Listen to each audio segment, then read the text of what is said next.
Greetings and welcome back to our lesson on classical Greece. Today we are looking at lecture 4, which talks about the Athenian Golden Age. Why they call it the Golden Age is somewhat of a mystery. It's something that the historians threw out there because of all the buildings and stuff that they made. But it's just the time period that they're referring to that we'll talk about. Reminder about this lecture, make sure you are using your lecture 4 note worksheet so that you can fill in the blanks and complete the questions. So let's get started. Setting the stage. The Greek civilization was a collection of city-states. As a reminder, we've talked about this in the past. Back then, there was really no Greek country. It was just a group of smaller cities and the surrounding areas of those cities that made up the government of each city. Those we call city-states. They're just small cities, each with their own governments. Cities such as Athens was a very democratic, very open society, which is in total contrast to Sparta, which was more of a militaristic society controlled by the military. So even though they're not that far from each other, totally different societies. They didn't call themselves Greeks. They called themselves Spartans, or they called themselves Athenians. So when we talk about ancient Greece, you need to remember we're talking about the city-states and not so much the whole country of Greece as we see it today. So let's take a look to see how things are today in Athens, just to kind of give you a picture. Today, as you can see on the top left, is a picture of the Parthenon, which is the actual messed up building on the top left there. And that lies right on top of what's known as the Acropolis. The Acropolis is the actual hill that the Parthenon sits on. So the whole hill itself is known as the Acropolis. Just a large hill where this temple sat on top of.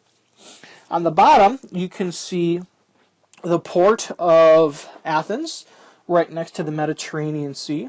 And that's actually what Athens was known for, and what made it so powerful back then was that it had a very strong navy, a very strong water presence. Besides their navy being very strong, it was also allowed them to do very well with trade, making Athens very wealthy as well.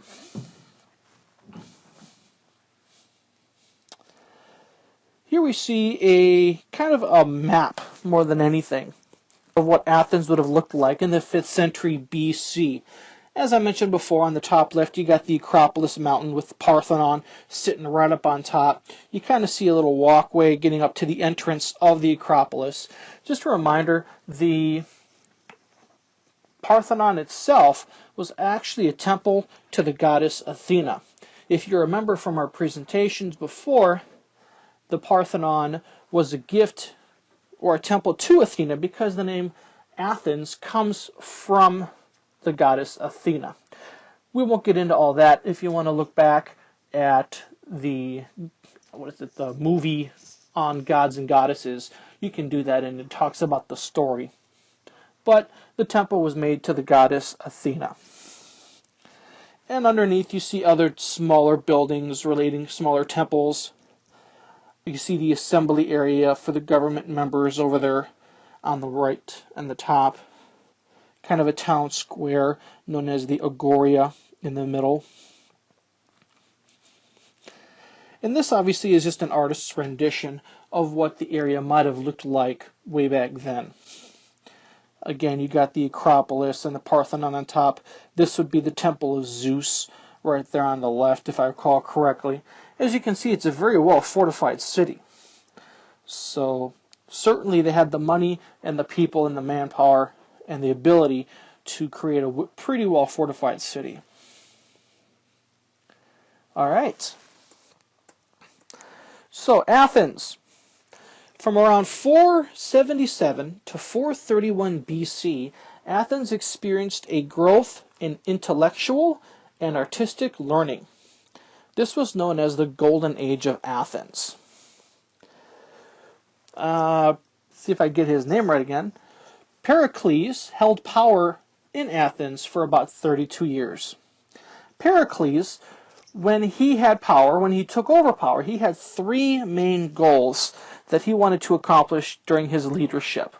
First, he wanted to strengthen the Athenian democracy.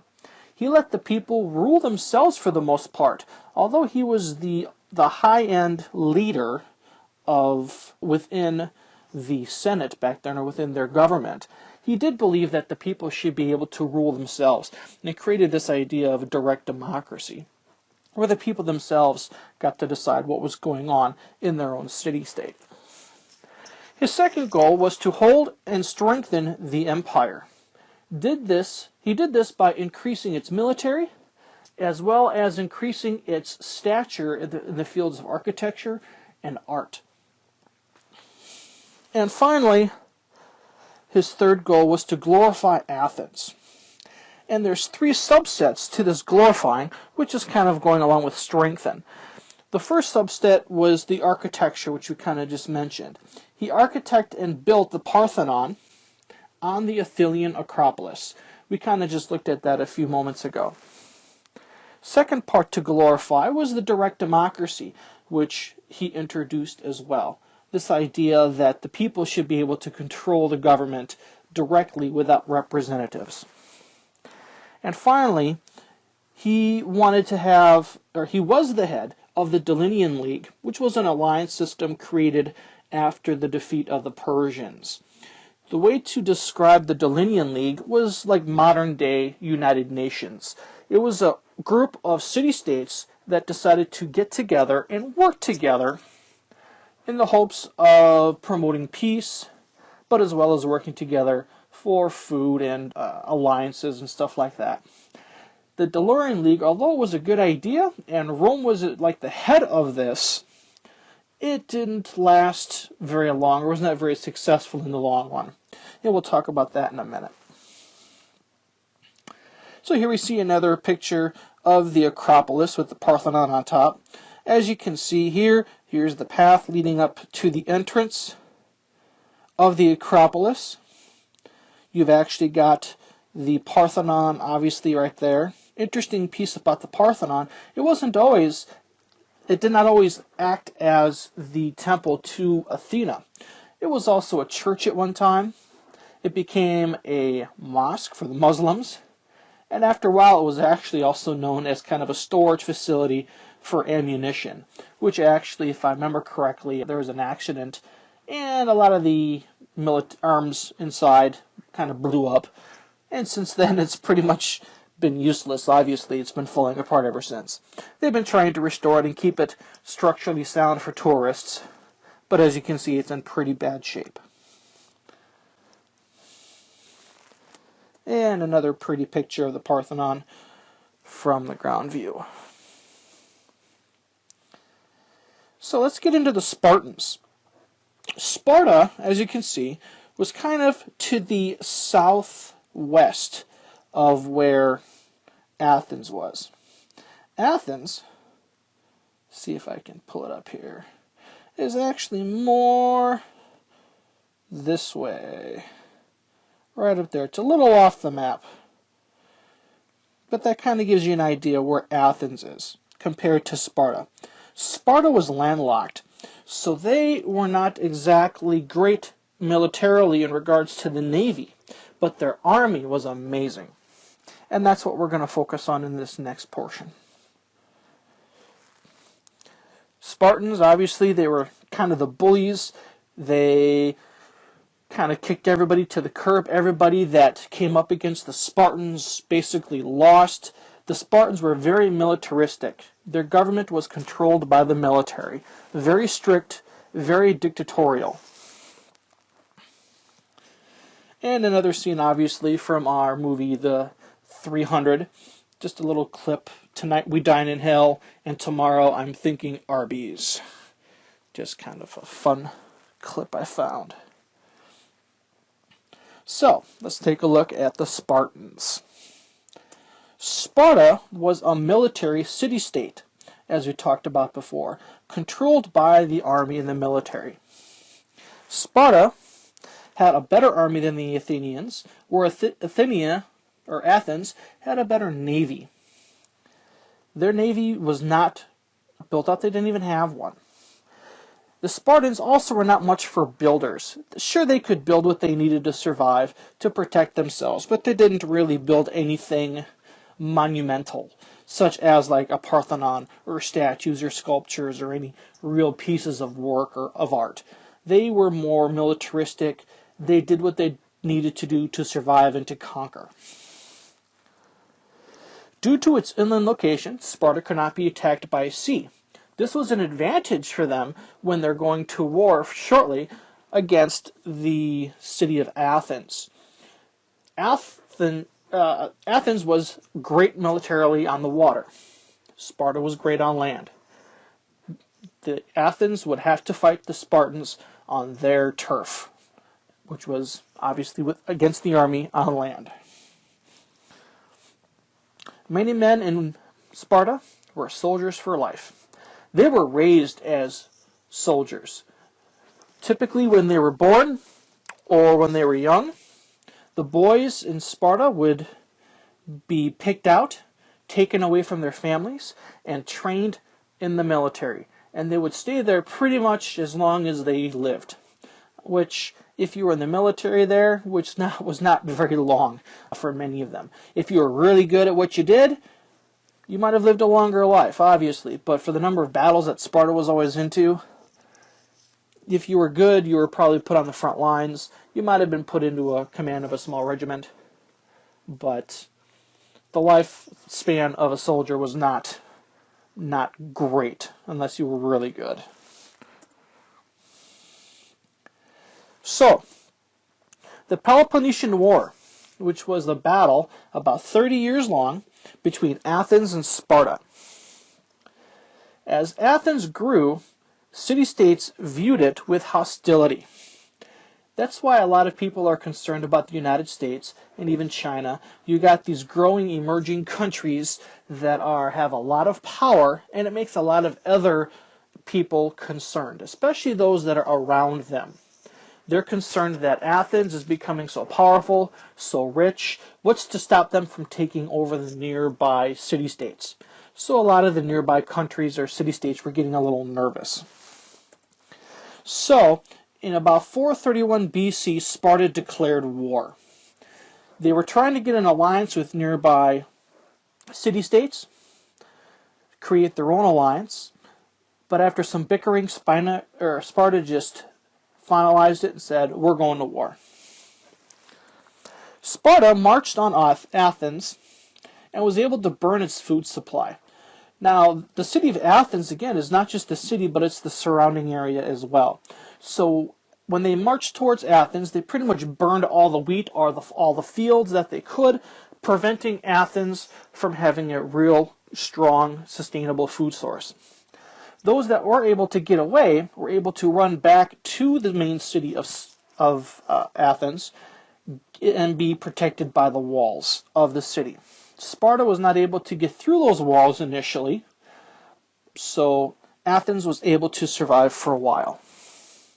However, in the second year of the war, plague hit Athens, and about 1/3 of the people died, including Pericles himself. So the plague hits Athens, killing 1/3 of the people, including Pericles. In about 421 BC, about 10 years after the beginning of the war, truce is signed between Sparta and Athens. However, this truce did not last very long at all. It basically is more like a temporary ceasefire. It gave both sides a timeout to regather their troops, get themselves back organized, to start all over again. It was a short time later that Sparta once again attacked Athens in its attempt to overtake them again. In 413 BC, Athens and its navy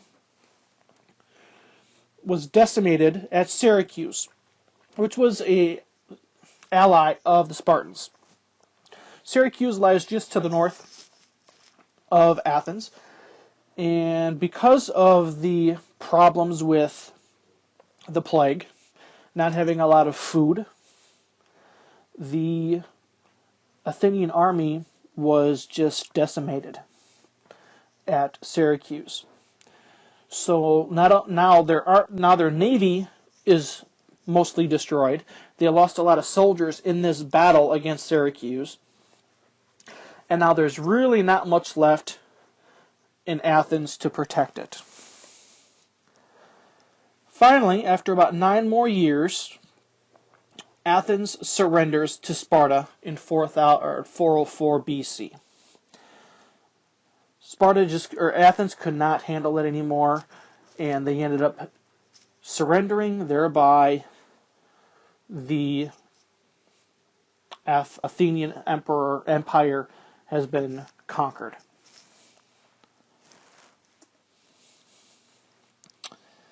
To kind of put it into perspective on a map, here you can see the different sides or the different allies that each side had. Obviously in orange we had the Athenian League, which was Athens and its allies, and the purple we've got the Spartan allies.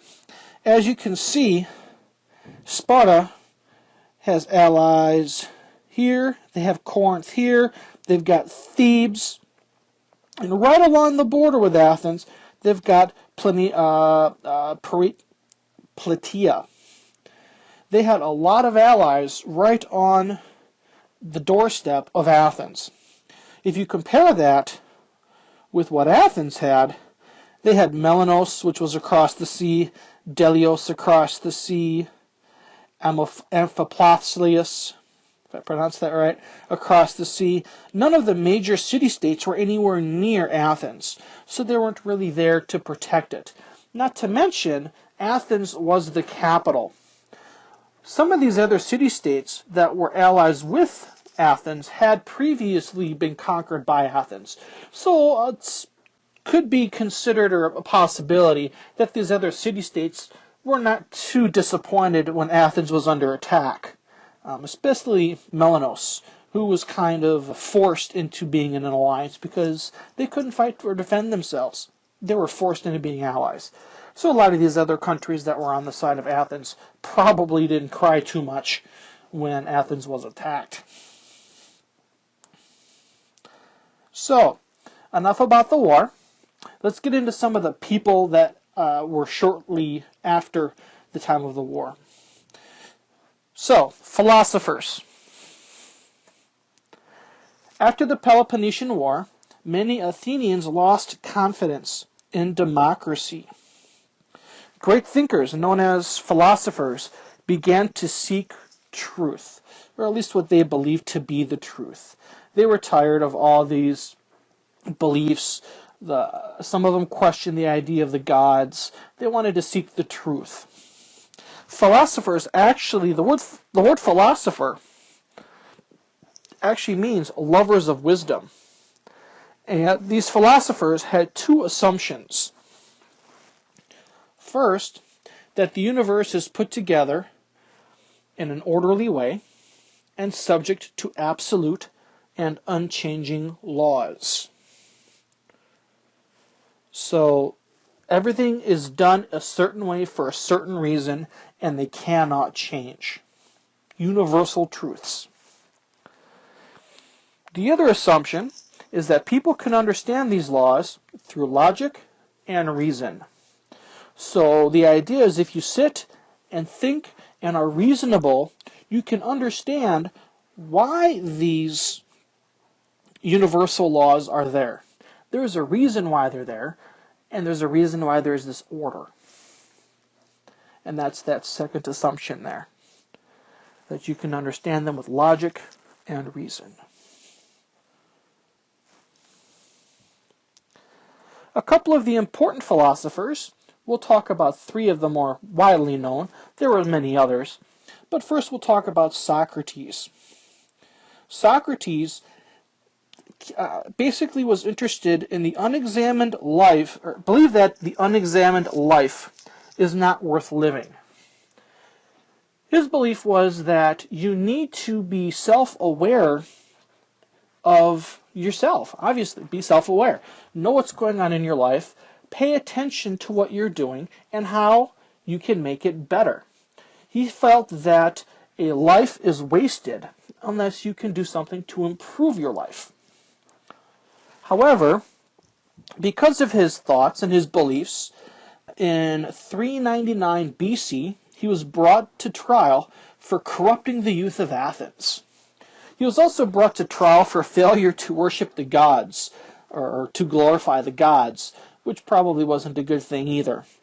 But eventually a jury did condemn him to die and forced him to drink hemlock, which is a poison. It's a very slow poison. It is not something I'd recommend on anybody. Painful, slow death. Another one of our philosophers was actually a student of Socrates, and that was Plato. Plato was a student of Socrates. He wrote a book known as The Republic, which talks about how the government should be the perfectly governed society, as it says here. In this book, he actually brings up the idea of a class system, such as the one that we even see today. His class system consisted of farmers, consisted of slaves, and consisted of the aristocracy, or the rich upper up peoples. This idea lasted 1,500 years through Europe, and it's kind of even seen in a lot of today's society. We obviously don't have the slavery system, but we do have a type of class system even in the United States. An upper class, a middle class, and a lower class. A lot of governments created their ideas of governing based on this book from Plato, where he talks about these different societies and classes of societies. He did have a pupil, or a student, who he also known as Aristotle, which you've probably heard of as well. So let's take a look at him. Aristotle questioned the nature of the world, why things exist how they exist throughout the natural world. He invented the method of arguing according to the rules of logic. He created step-by-step procedures on how to answer questions, create theories, and then prove those theories logically in a process. His works provided the basis for the scientific method that we even use today. So even though this guy lived about 350 BC, he created the foundation for a type of analyzing science and analyzing theories that we still use today. And one of his students was Alexander the Great.